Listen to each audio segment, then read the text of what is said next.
gun to go off because I just wanted to see that gun go. I knew it was going to happen. I just wanted to see it happen. I didn't want to be caught sleeping. She gave up everything for this nation, for the nation. She could have refused to stay seated. She could have gotten up and given her seat to that white guy. But I believe she was thinking of people more than herself, others more than herself, putting others first ahead of herself. Like many who changed history, Rosa Parks was a Bible believer. Still, we cling to the fairy tale of that tired little old lady rather than the engaged Christian activist with deep roots in her congregation and in the NAACP. Why? Some of us want to believe that change comes easier than it really does. There were no doubt many boring meetings and organizational efforts prior to that fateful day on a bus, and these laid the groundwork for what came from it. When the time came, people were organized and developed a very specific agenda: the legal challenge and the bus boycott. Rosa Parks was not just a tired and dignified little old lady. She was a progressive Christian activist whose faith led her to move mountains. Amen? Amen. Mountains of racial injustice and intolerance. And we'll talk about this later. That's just one person. That's the power of one with conviction in the right things. It is written. One person. No team, no organization, no one bankrolled her, no one backed her up. She refused to obey man's unjust law and used it to not only birth the freedom movement of the modern civil rights movement in America, but birth freedom movements across the world. And we'll read in a few minutes when Nelson Mandela was in prison, you would think of Rosa Parks and take courage to stay in prison until his season of release and freedom. When Rosa Parks, the beloved mother of the civil rights movement, died this week, universal praise and honor was bestowed upon her. She was a woman Time magazine ranked as one of the 100 most influential people of the 20th century. Unfortunately, we still heard some of the same myths that served to at once to belittle her achievement and to misinform those who would follow her path as a Christian peacemaker. You know, it's no big deal. She just refused to give up her seat to a white man. No big deal. That was just one incident. Anybody could have done it, right? But nobody did do it. Nobody else did do it. That's usually what acts of courage are. Simple acts that anybody can do, but very few do. I heard at least 3 television tributes that use this fairy tale. That she was just a tired little old lady who didn't want to stand up on that fateful day in Montgomery, Alabama, when she sparked the civil rights movement. Mrs. Parks herself hated this version of her story, commenting, "The only tired that I was tired of giving in. I knew someone had to take the first step, and I made up my mind not to move. Our mistreatment was just not right, and I was tired." As the poet Rita Dove writes in Time Tribute, Parks was 42 years old when she refused to give up her seat. She has insisted that her feet were not aching. She was, by her own testimony, no more tired than usual. And she did not plan her fateful act. Remember what Yahweh said? The steps of a righteous man are ordered by Yahweh. We'll talk more about that later.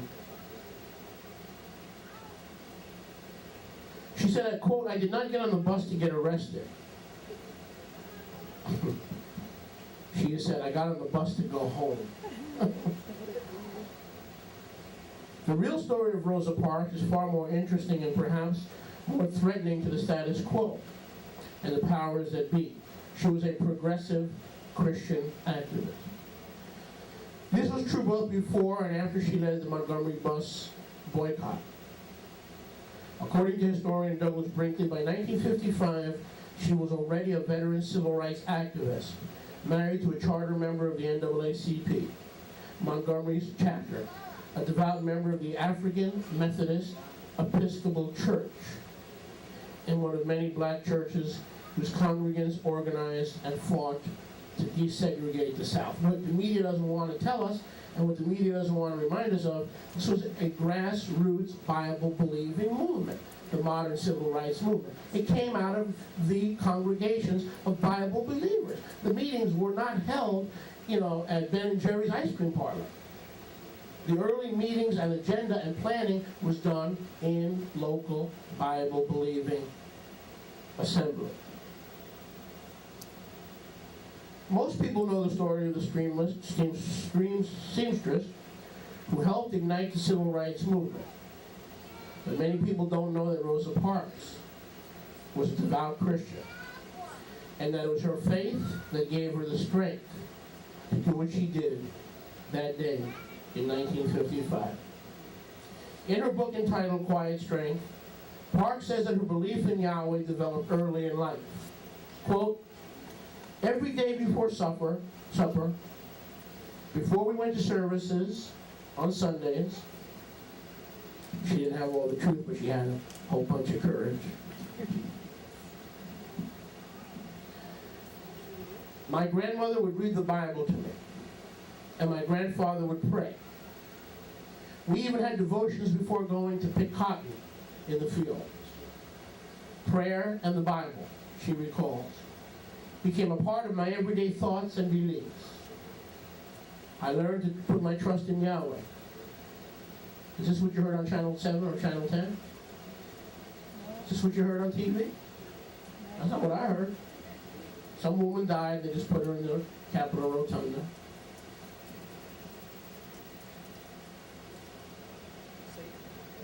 "I learned to put my trust in Yahweh and seek Him as my strength." But Parks was convinced that to do so would be wrong, and she refused to get up. "Since I have always been a strong believer in Yahweh," she says, "I knew that He was with me. And only He could get me through that next step." The story of Rosa Parks is a reminder of what a central role believing faith has played in the civil rights movement. Dr. Martin Luther King Jr. was a Christian minister who turned the other cheek in the face of violence. And Jackie Robinson's Christian faith was what led Ranch Rickey, another devout believer, to choose him as the man to break the color barrier in baseball. When you hear that familiar refrain that Christians are bigots and intolerant, remind your taunters who was behind the great civil rights advances of this generation. Believers. And when your friends and children read about the award Rosa Parks just received, make sure they know about the unimpeachable source of her quiet strength, her brave, dignified example. Just might encourage them to seek out the same source for themselves. Quote, "Since I have always been a strong believer in Yahweh," she says, "I knew He was with me. Only He could get me through the next step." I think I quoted that. She was a powerful witness to all of us who believe, and this is so important, that one person can make a difference. One person on her way home from work, a seamstress. One person.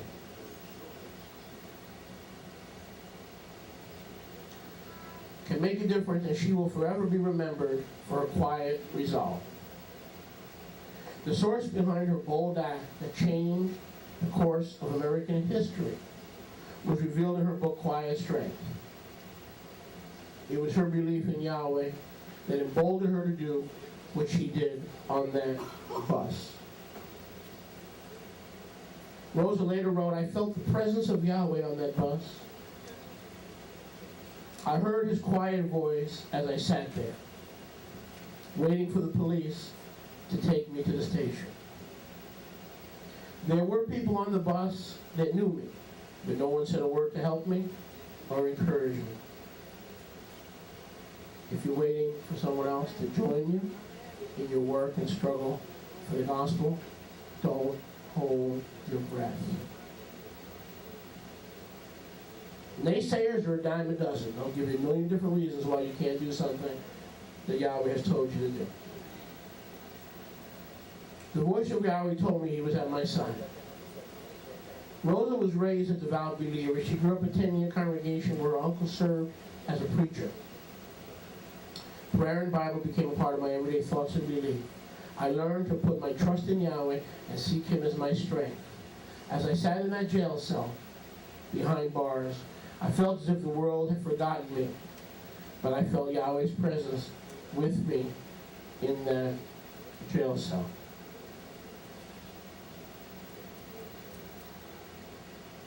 Rosa's grandfather, Edwards, now we're going to talk about American terrorism. American terrorism has a longer history than Muslim terrorism. So now we're going to talk about how Rosa Parks was able to lead a movement and give inspiration to a movement that would overcome American terrorism. You didn't know there was American terrorism, huh? Rosa's grandfather, Edwards, concentrated on protecting his family from white predators. Lynchings of blacks had become commonplace, thanks to the resurgence of the Ku Klux Klan, a southern terrorist movement first spawned after the Civil War and reorganized nearly half a century later on Thanksgiving 1915 at Georgia Stone Mountain.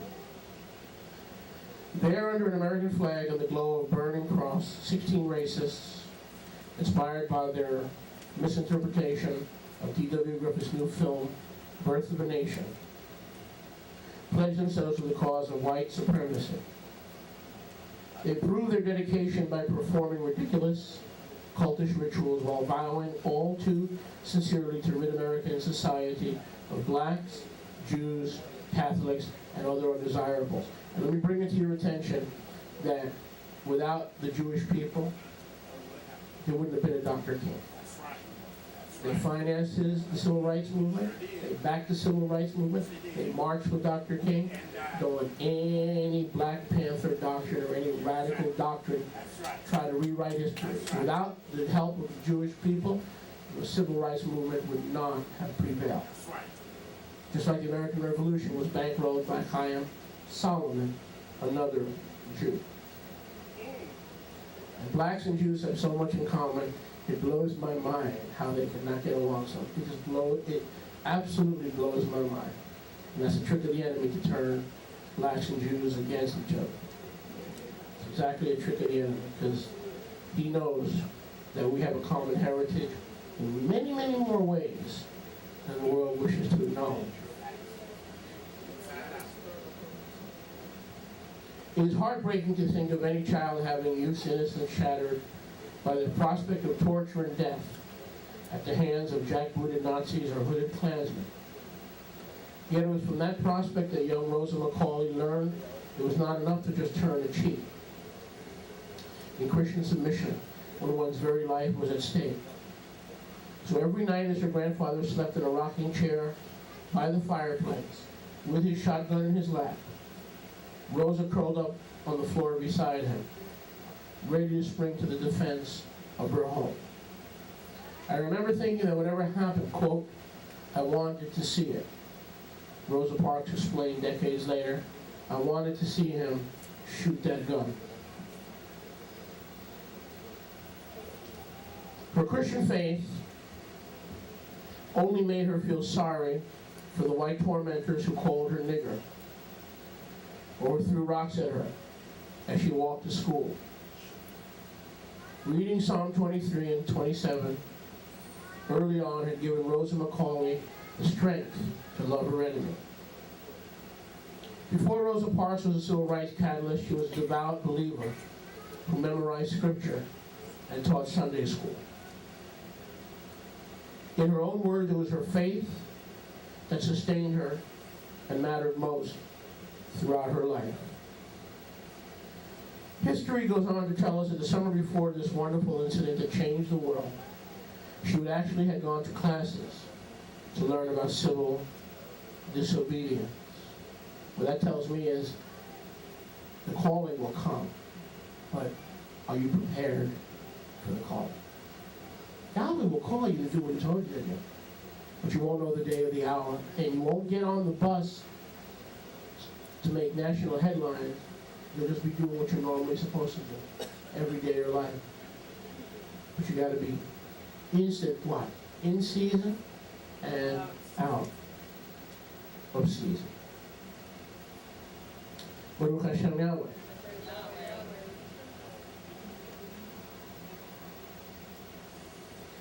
She carried a believer's Christian worldview and believed that her actions would be empowered by the Ruach HaKodesh, and that the Ruach HaKodesh would convict the conscience of America if she took the right stand at the right time. Well, December 5th, 1955, she decided was the day. She lost something but was humble enough to turn the leadership over to a young minister, Martin Luther King Jr. He was 26 years old, and the lies that had been said by that same American terrorist system against that man. He was a communist, he was a fascist, he was a socialist, he denies the virgin birth. When they couldn't attack Dr. King morally or his character, they went after his doctrine. He didn't deny the virgin birth, he was a Bible believer.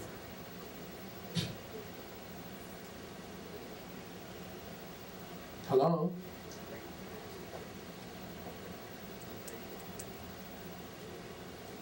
Dr. King was 26 years old and just had been anointed, if you will, to be the pastor of Dexter Avenue Baptist Church, which, by the way, American terrorists also bombed.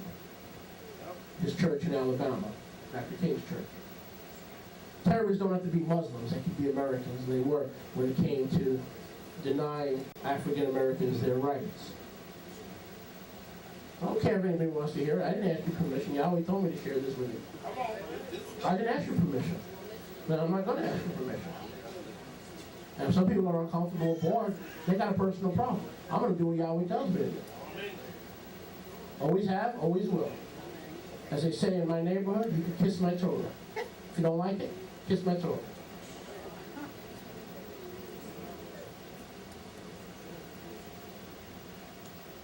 And she was able to take a visible role. This quiet, humble, spirited woman, and then also the true leaders all gathered around her and propelled that civil rights movement. Her true courage was not just in standing up that day, or should we say, sitting down that day.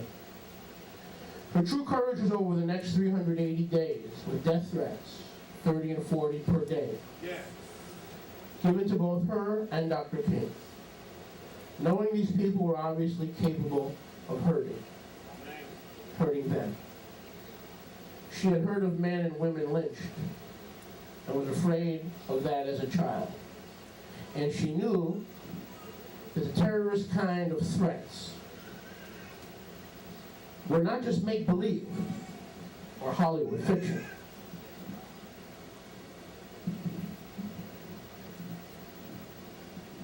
She saw her participation in the struggle for justice as an integral to her being a disciple of Yeshua. How can you be a disciple of Yeshua and not struggle for justice against injustice? And have righteous anger raised up inside of you when you see people being inhumanely mistreated in your midst. Said Peter Gath, professor of Christian Brother University in Memphis, Tennessee, because she recognized a Torah higher than human law, She knew that breaking an unjust human law was perfectly consistent with her faith. And they had real teeth behind them. One of her favorite Bible passages was the 23rd Psalm. During my school days, the 23rd Psalm was part of our devotions when we had devotions in school. Parks, an African Methodist Episcopal Church member and former seamstress, commented in the mid-1990s. And at the congregation, it was one of the favorite psalms that we enjoyed reading and thinking about. During the time of our boycott, quote, we did much praying.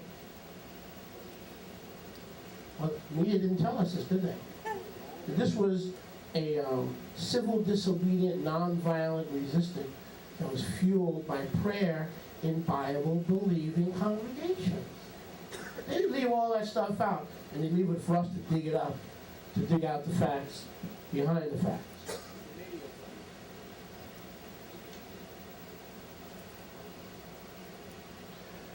We had prayer at various congregations where people would come in and testify and relate their experiences, she continued. It was very helpful that we had congregations and can gather strength from one another and encourage each other to continue the struggle throughout the long year of boycotting the buses. I look back on those days and remember the spirit within us and our faith and hope that things would be better. I still have that faith, Park said. Robert Anderson, immediate past president of the National African American Fellowship of the Southern Baptist Convention, said of Rosa Parks' 1955 arrest, it was the bus ride that ended up changing history.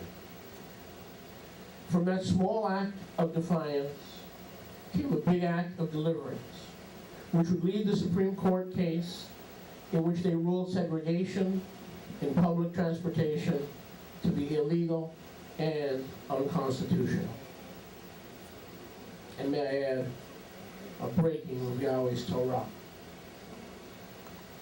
That began to affect other things, said Anderson, pastor of the Baltimore area Colonial Baptist Church in Rolston, and a member of the